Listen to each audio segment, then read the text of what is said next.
আসসালামু আলাইকুম, সুকন্যাস kitchen and makeover. আজকের পর্বে থাকবে ঈদ স্পেশাল মোরগ পোলাও। তাহলে চলুন কি কি উপকরণ লাগে আমি আপনাদেরকে বলে দিচ্ছি। আমি শুরুতে 3টা দেশি মুরগি নিয়েছি। এগুলোকে আমি 12 পিস করেছি। মুরগিগুলোকে আমি কুটে এভাবে পিস করে নিয়েছি, দেখতে পাচ্ছেন। এক একটা মুরগির সাইজ ছিল 700 গ্রাম মতন, তাই আমি 3টা মুরগি নিয়েছি। এগুলোকে আমি ম্যারিনেশন করব।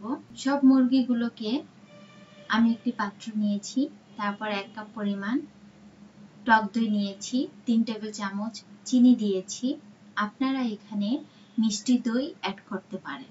তারপর স্বাদ অনুযায়ী লবণ অ্যাড করে দিব। আর এখানে কালারফুল আপনারা জাফরান কালারটা ব্যবহার করতে পারেন। আমি এখানে জাফরান কালার ব্যবহার করেছি। তারপর এগুলোকে আমি ভালো মতন মাখিয়ে নিব। আমি এটাকে আধা ঘন্টা মতো ম্যারিনেশন করে রাখবো। মোরগ পোলাও মশলা আমি করে নিব। তো কি কি লাগবে, আমি কাঠু বাদাম নিয়েছি 10-12টা, কাজু বাদাম নিয়েছি 8 থেকে 10টা, পেস্তা বাদাম নিয়েছি 8 থেকে 10টা, পোস্ত দানা নিয়েছি আমি 2 টেবিল চামচ, সাদা গোলমরিচ, কালো গোলমরিচ নিয়েছি 3 টেবিল চামচ, জয়ত্রী নিয়েছি 1 টেবিল চামচ, 3-4টা এলাচ এবং 4-5টা দারচিনি, আর জয়ত্রী গুঁড়া নিয়েছি 1 চামচ। সবগুলোকে আমি ব্লেন্ড করে পেস্ট করে নিব। আমি একটি পাত্রে পর্যাপ্ত পরিমাণ তেল দিয়েছি। মুরগিগুলো হালকা ফ্রাই করে নিব। এখানে আমি দেশি মুরগি নিয়েছি, তাই হালকা ভেজে নিব। আর আপনারা যদি ফার্মের মুরগি ব্যবহার করেন তাহলে একটু ভালো মতন ভেজে নিতে হবে। খেয়াল রাখতে হবে আপনারা মুরগি থেকে যে দই ছিল সেগুলো যতটুকু সম্ভব আপনারা ক্লিন করে তারপরে তেলের মধ্যে ভেজে নেবেন। এপিট ওপিট করে আমি মুরগিগুলোকে সবগুলো ভেজে নিব। সবগুলো মুরগি ভাজা হয়ে গিয়েছে। এখন আমি রান্নায় চলে যাচ্ছি।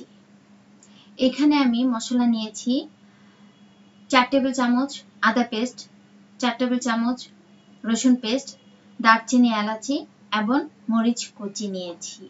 আর এখানে 1 কাপ পেঁয়াজ কুচি নিয়েছি, আধা কাপ পেঁয়াজ বাটা নিয়েছি। আমি একটি কড়াইতে এখানে তেল দিয়েছি আধা কাপ পরিমাণ, 3 টেবিল চামচ ঘি দিয়েছি, দারচিনি, এলাচি, তেজপাতা আর কালো এলাচ নিয়েছি 2টা। এগুলোকে আমি একটু হালকা ভেজে নিব। তেল ও ঘিয়ের সাথে এগুলো ভেজে নিলে একটা আলাদা অ্যারোমা বের হয়। এই পর্যায়ে আমি পেঁয়াজ কুচিগুলো দিয়ে দিব। পেঁয়াজগুলোকে হালকা ভেজে নিতে হবে। পেঁয়াজটা হালকা গোল্ডেন কালার করে আমি ভেজে নিয়েছি। এ পর্যায়ে পেস্ট করা মশলাগুলো অ্যাড করে দিচ্ছি।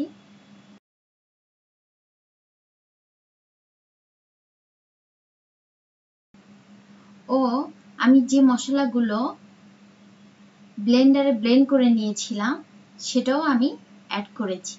এখন এটাকে আমি ভালো মতন কষিয়ে নিব।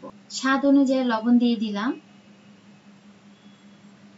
2 টেবিল চামচ পানি দিয়ে এটাকে আমি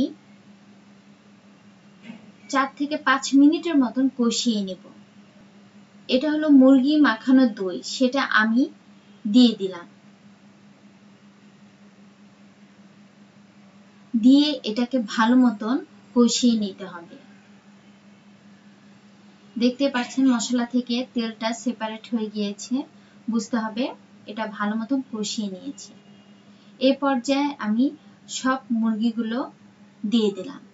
তারপর এটাকে আমি 10 মিনিটের মতন মশলার সাথে কষিয়ে নিব।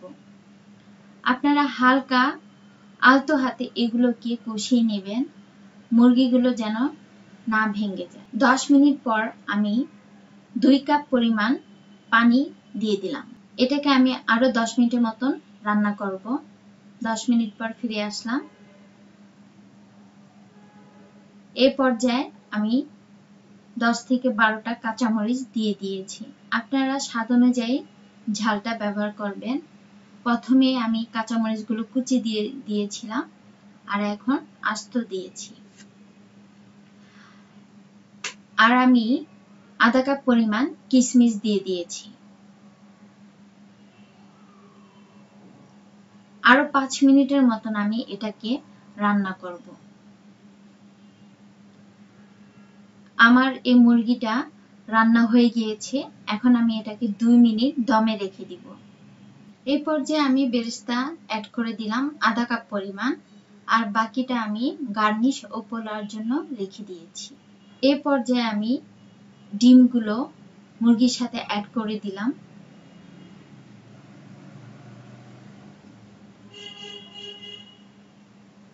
তাহলে ডিমগুলো আর আলাদাভাবে রান্না করতে হবে না। ডিম আমি এখানে সিদ্ধ করে নিয়েছিলাম 12টা। এখন এই ডিম দিয়ে আমি 2 মিনিট দমে রেখে দিব। আমি অন্য একটি পাত্রে পোলাও রান্না করব। সেখানে আমি 1 কাপ পরিমাণ তেল দিয়েছি আর 1 কাপ পরিমাণ পেঁয়াজ দিয়ে বেরেস্তা করে নিব। বেরেস্তা করে নিয়েছি, এটা গোল্ডেন কালার করতে হবে। এ পর্যায়ে আমি সবগুলো উঠিয়ে নিব।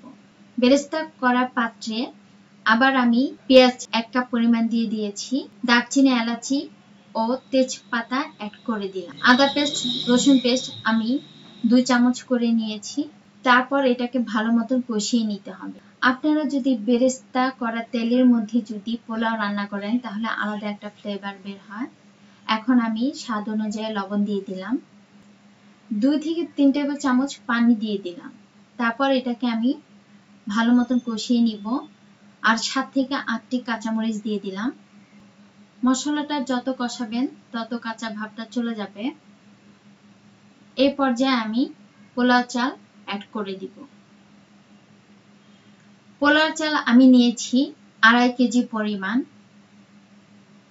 এটাকে আমি ভালো মতন ধুয়ে 1 ঘন্টা পানি ঝরিয়ে নিয়েছিলাম। এখন আমি এটাকে ভালো মতন নাড়ব।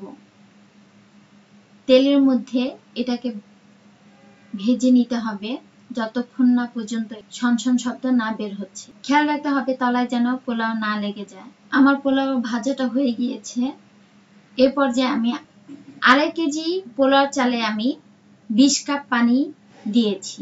আপনারা যে মেজারমেন্টে মেপে নেবেন সেই কাপে আবার পানিটাও মেপে নেবেন। চালের ডাবল পরিমাণ পানি হবে। তাই 2.5 কেজি পোলাও চালে আমি 20 কাপ পানি দিয়েছি। আমি হালকা কুসুম গরম পানিটা ব্যবহার করেছি। পানি দেওয়ার পরে আমি এটাকে 15 মিনিটের মতন ঢাকনা দিয়ে রান্না করব। আপনারা এর মাঝে লবণটা এখন বারবার চেক করে নেবেন তলায় যেন না লাগে। আমি 15 মিনিট পরে ঢাকনা খুলে তারপর পোলাওটা অর্ধেকটা আমি উঠিয়ে একটি পাত্রে রেখে দিই। তারপর আমি মুরগিগুলোকে পোলাওর ভিতরে সবগুলো ঢেলে দিব। তারপর আবার যে পোলাওগুলো উঠিয়ে রেখেছিলাম সেটা আবার মুরগির উপরে দিয়ে দিই। এর মাঝে আমি বেরেস্তা দিয়ে দিলাম। পোলাওগুলো আমি দিয়ে দিচ্ছি। কেওড়া জল দিয়ে দিব 2 টেবিল চামচ। কেওড়া জলটা দিলে একটু ফ্লেভার বের হয়। পোলাওগুলো একটু গর্ত করে দিচ্ছি। আমি এর মাঝে ঘি দিয়ে দিব। আপনারা 2 থেকে 3 টেবিল চামচ ঘি অ্যাড করবেন। আর যারা ঘি অ্যাভয়েড করতে চান তারা না দিলেও চলবে। ঘি দেওয়ার পরে আমি এটাকে ঢাকনা দিয়ে 20 মিনিটের মতন দমে রেখে দিব। মিডিয়াম আঁচের থেকে লো হিটে এটাকে আমি 20 মিনিট রান্না করব। বেরেস্তা দিয়ে দিলাম।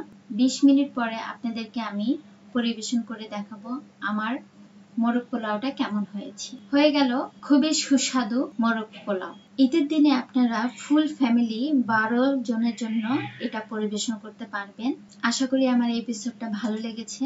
যদি ভালো লেগে থাকে লাইক শেয়ার কমেন্ট করবেন, আমার চ্যানেলটি সাবস্ক্রাইব করবেন। ধন্যবাদ সবাই।